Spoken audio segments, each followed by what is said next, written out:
Nobody has it all figured out. Nobody has it all figured out. The people who are winning in life are the people who are willing to look stupid, who are willing to just commit first and figure out the rest later. I don't have it all figured out. I don't. I don't. And sometimes it can overwhelm me. It could bother me. It can cloud me. It can make me feel less than. But that's the test of life. That's the test of life. That's when you learn self-mastery. That's when you find out who you are. You know, I get states of depression all the damn time. For the past week, I have not been operating in my highest potential, highest self. I have not been, I have not. I will not lie to you guys. I will never lie. I'm not here to prove to anybody nothing. I'm not here to prove to you, prove to my family, prove to my friends. Pride is a low vibration. We operate from love. You're always trying to prove you're living in your ego. I don't need to prove anything to anybody. I know when I'm my best and I know when I'm not. But that's okay. Because sometimes it's in those seasons where you feel your lowest, that's where you learn the most about yourself. So even though you're not taking all of this action, mentally, you're reframing, you're resetting, you're being there for yourself. That's what it's been. I haven't been doing a lot of action. I haven't been waking up, super early, 8 o'clock, 9 o'clock, or 5 a.m. I'm not doing all of that, but I am spending time with myself. I am writing my dreams. I am meditating more and more every single day. I am studying. I've been reading a book every single day, listening to a audio book every single day. I'm reading all of these books right here. I've read this book, great book, talks a lot about your ego and your soul and how to become aware so that way you can unlock your life's purpose. This one, great book right here, Dr. Joe Dispenza. Although I will say he speaks in a way where he says things kind of again and again and again. It's a bit redundant, but it's a great book. I finished this book right here, Waking Up in 5D. Great book if you're looking to understand consciousness and how the ego is lowering your vibration. Fear is a low vibration. I didn't have anything planned for this. I just took my phone out and started recording because I felt called. And I'm tired of all the planning. I'm tired of all of the judgment. Should I do this? Should I do that?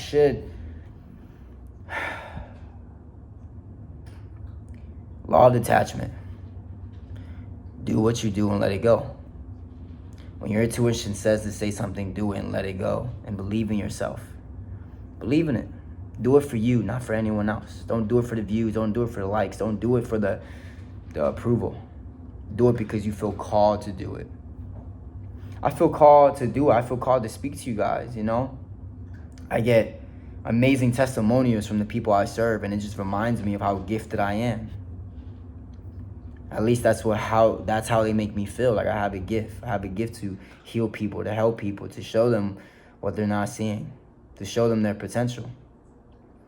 So I'm here to just show you your potential. I'm here to let you know, like, hey, I don't have it all figured out, but every single day I'm thinking about it. I'm thinking about my purpose and my potential and how to show up and what to let go and who I need to let go. And if I need to meditate more, if I need to clean my music, clean my diet, eat more, whatever it is I have to do to become that person, that servant that God wants me to become, that's what I will do. And I get overwhelmed, but pressure is a privilege. It's a privilege to feel pressure because that just means God loves you. God sees something in you that he doesn't see in other people. I got on a call with my client today. It was her last call for her first month. She's a beautiful soul. She could have died. She had a liver transplant. She was chosen. And she wasn't worried. Her family was worried. But you see, guys, I want you guys to understand that the more you remove things in your life that give you safety, the more you step and lean into fear, that's when your spirit comes alive. And spirit has a knowing. Spirit knows and operates from its emotional and etheric body, if that's how you say it. It's ether body. Your emotional body can read the room more than your physical body can. Your emotional body reads if someone is safe for you, if they serve you, if they don't. That's why you walk into a room and you instantly feel as if you should be there or if you should go. So your emotional body comes alive in situations where your physical body is It's not of his greatest strength. So by her going through that situation, experiencing that pain, experiencing that fear, it activated her spiritual sense. It activated her ability to know without logic. Step into the higher mind. Your higher mind is in between logic and the emotion. It's your intuition. Intuition is a gift, is a spiritual sense. That's why they call it the sixth sense. And she just knew that everything was going to work out for her. She knew that everything was going to work out for her, and everything worked out for her. And so now I'm blessed to speak with her, to coach her, and to reveal to her what's holding her back, her weaknesses. And so on my call, I had her hold 2 weights up. For half of the call, she held these weights up until she got physically tired, until she got exhausted.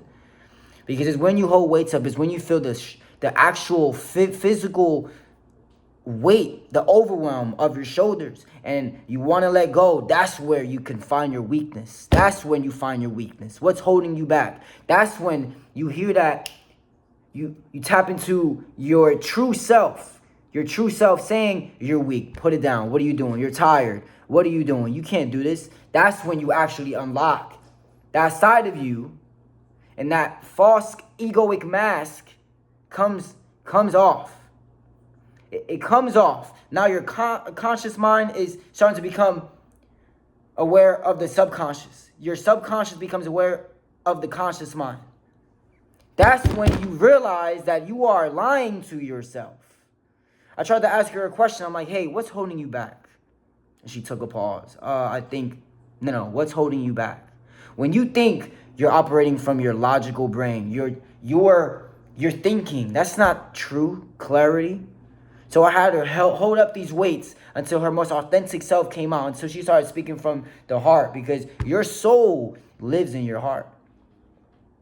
That's why they say Christ lives in your heart. Christ is all about unconditional love. So I helped her with these weights, overbearing her, overpowering her. I helped her get out of her mind and into her body and into her spirit, her heart. And she just let it out. I think people are judging me. I think my family is holding me back. I think they're not going to like it. All of this fear. Everything that was holding her back was coming out of her weakness. And now that she's aware that she has a weakness, she can build her foundation. Her shoulders were getting so overwhelmed. I told her, well, you better strengthen your legs. You better strengthen your body. You better get stronger, because you were chosen. You were picked for a purpose. You were picked to be saved. Other people weren't saved. So this is your journey.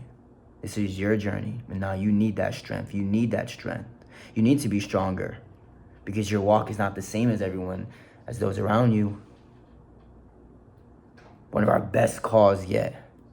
Breakthrough. I can see her easily making 10, 20, 30K within the next month or two. And she makes $1,000 to $2,000 right now, doing little side hustles. Salute to her. She's a warrior. All in. All in. Someone like that willing to invest every single dollar and go broke for coaching. For coaching, because she has a calling over her life to be better, to do better. Where's that in you? Where's that in you? You're saving every dollar. You're holding on. You're holding on to everything. And you still feel like you don't have enough to get to where you are. God, the universe, gives you everything you need. Everything you have and you don't have is what you need to have and need to not have in order to get to the next level. When I was homeless, I didn't have a whole lot of money. I needed exactly what I needed for me to get to where I needed to go. When I got into this apartment, all of my savings went down. The universe gave me a check of $25,000, and it told me exactly what to do with it. It told me to get coached. It told me to go visit my family. It told me to invest more into myself. All of my money started going down and down and down and down and down and down and down.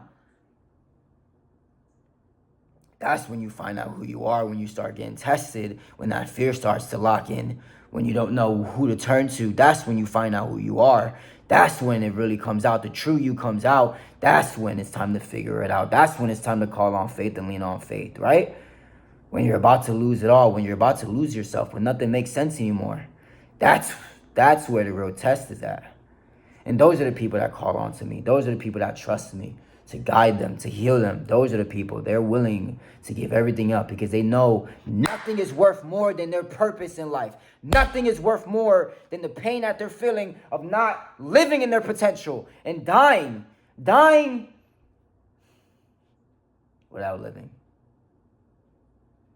Beautiful souls, beautiful people. I'm so grateful for the people I serve. I'm so grateful to be a messenger of hope, a messenger of faith, a messenger of love. Because I'm figuring out every single day. Y'all don't know.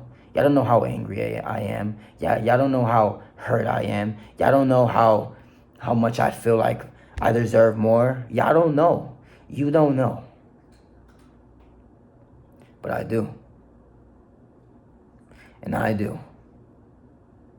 And it's exactly where I am right now is exactly where I've always been called to be. This is rich. This moment in time right now, this is rich. This is exactly where I belong. You where you are exactly where you belong. If you're broke, if you're rich, if you're struggling, if you're unfulfilled, wherever you are, life is perfect. Life gives you exactly what you need in order to get to where you are, to get to where you want to go. It gives you what you need so you can learn your lesson. So if you're angry, if you're hurting, you haven't learned your lesson. You haven't found the love in the anger. You haven't found the peace in the anger. You haven't found it yet. I'm finding it. And that's exactly why I'm slowing down. I'm not slowing down. I'm healing my soul. I'm healing my soul. And I'm showing the people I am serving that I'm walking this walk with them. So will you walk this walk with me? Will you join my group, and will you be there for everyone in my group who needs someone like you, your strength? I don't know what story you have. The things I do it for everybody else. I don't do it for me. Once you really get to know Christ, once you really get to know God, something higher than you, there is no more self. There is no more self. If a house was burning on fire and it was yours and all your family was in there, would you think of yourself, or would you run in there willing to get burnt to a crisp to save everyone in your family? Save everyone in your house. Would you think of self? No, you wouldn't. That's God. That's God. So listen to that calling. Get out of your head. And when you feel like you're too in your head, hold some weights. Just like Goggins said, who's going to hold the boats and the logs? Who's going to be there for people? Who's going to be there for those that you love? Who's going to be there? Who has that strength? Is it going to be you? Are you going to let your ego say yes? Find out who you are. I love you guys. Thanks for watching.